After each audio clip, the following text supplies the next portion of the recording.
Baiklah, Assalamualaikum warahmatullahi wabarakatuh. Terima kasih atas kesempatan yang telah diberikan kepada kelompok kami untuk mempresentasikan bahan diskusi kelompok kami, yaitu manajemen karir. Dengan anggota saya sendiri, Gemilang Fajar, dan teman saya, Bapak Angga Sekensen.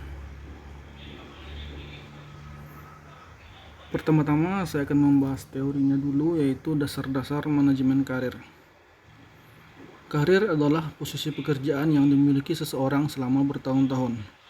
Banyak orang yang merasa puas dengan karir mereka dan merasa mereka sudah mencapai banyak hal. Namun ada juga yang merasa kurang beruntung dan belum puas dengan riwayat karir mereka.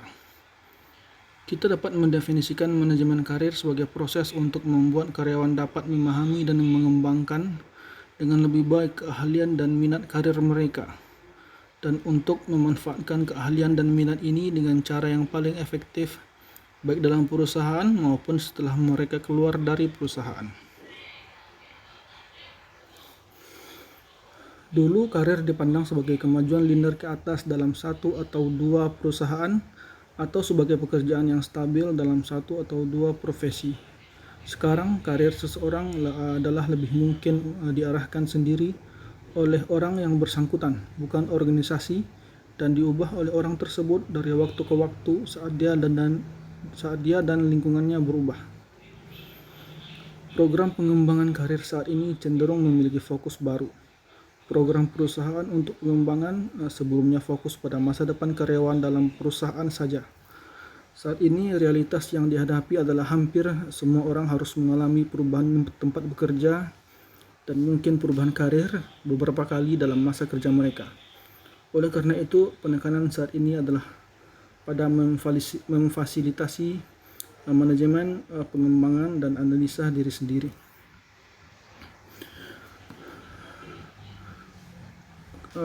Berikutnya, peran dalam pengembangan karir.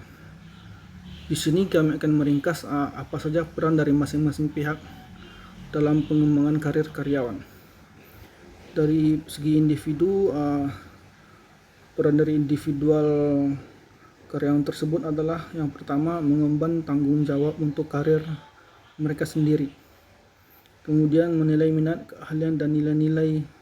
Kemudian mencari informasi karir dan sumber daya. Kemudian menyusun tujuan dan pengembangan karir. Kemudian memanfaatkan kesempatan pengembangan karir. Kemudian bicara pada manajemen tentang karir Anda. Kemudian ikuti rencana karir yang realistis.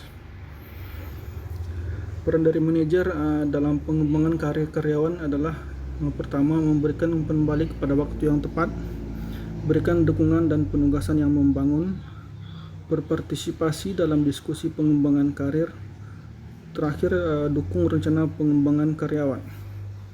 Peran organisasi di sini yaitu mengkomunikasikan kebijakan, misi, dan prosedur, menyediakan pelatihan dan kesempatan pengembangan, memberikan informasi karir dan pengembangan karir, dan kemudian menawarkan berbagai jenis pilihan karir.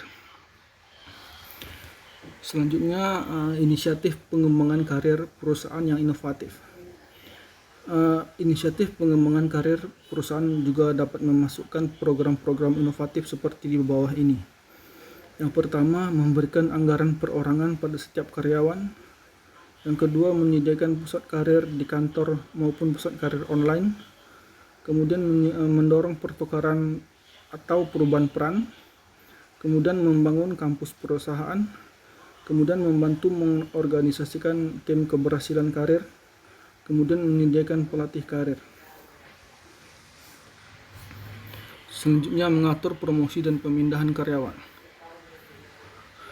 Promosi dulunya mengacu kepada kemajuan ke posisi dengan tanggung jawab yang meningkat.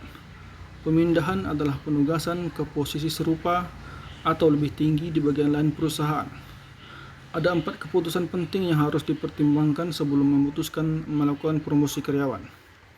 Yang pertama, menentukan apakah tingkat senioritas ataukah level kompetensi yang mempengaruhi keputusan promosi seorang karyawan. Yang kedua, bagaimanakah seharusnya kompetensi itu diukur untuk memastikan karyawan mana yang patut untuk dipromosikan. Kemudian apakah proses keputusan promosi itu berlangsung secara formal atau informal? Kemudian apakah promosi itu berlangsung secara vertikal ataukah secara horizontal atau lainnya? Menangani pemindahan karyawan. Para pengusaha dapat memindahkan seseorang pekerja untuk mengosongkan sebuah posisi di mana ia tidak lagi dibutuhkan, atau lebih umum adalah untuk menemukan kecocokan yang lebih baik bagi karyawan dalam perusahaan. Pemindahan adalah sebuah cara untuk memberikan kesempatan kepada karyawan yang mungkin tidak bisa kemana-mana lagi kecuali keluar untuk mendapatkan tugas lain dan barangkali suatu pertumbuhan pribadi.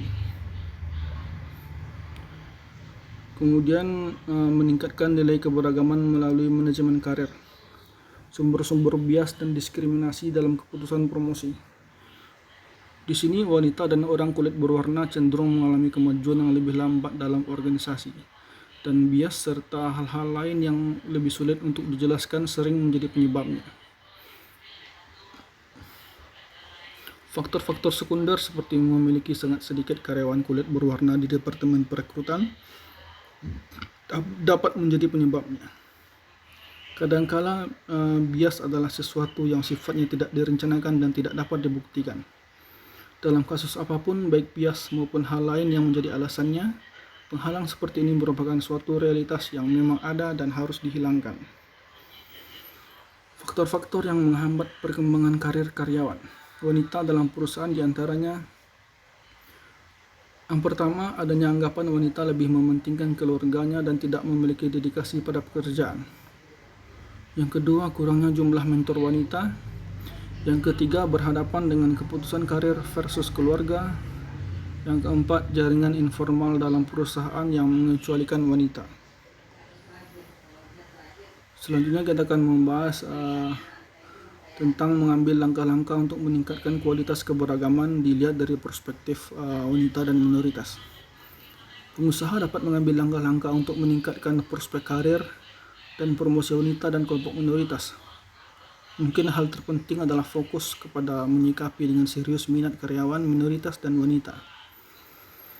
Dengan kata lain, menerima adanya masalah dan tetap berusaha menghilangkan hambatan yang ada. Langkah lain yang disarankan adalah: yang pertama, menghilangkan hambatan institusional, seperti menghilangkan jadwal rapat yang berlangsung hingga larut malam, di mana pekerja wanita pada budaya timur akan lebih sulit untuk pulang malam karena harus mengurus anak dan suami misalnya. Kemudian memperbaiki jaringan kerja dan bimbingan kerja.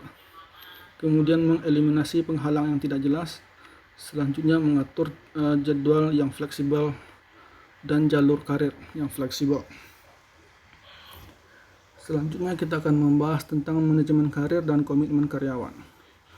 Proses pengembangan dan perencanaan karir karyawan dalam suatu perusahaan dapat dan harus berperan penting dalam membantu karyawan memperjelas tujuan karirnya, dan oleh karena itu dapat meningkatkan komitmen mereka pada perusahaan. Program pengembangan karir dan penilaian yang berorientasi pada karir adalah dua komponen penting dalam proses ini. Terakhir, kita akan membahas tentang pensiun. Pensiun adalah titik di mana seseorang menyerahkan pekerjaannya, biasanya di umur 60 sampai 65 tahun. Konseling prapensiun adalah konseling yang disediakan bagi karyawan yang akan pensiun, yang mencakup permasalahan seperti saran, tunjangan, karir kedua, dan seterusnya.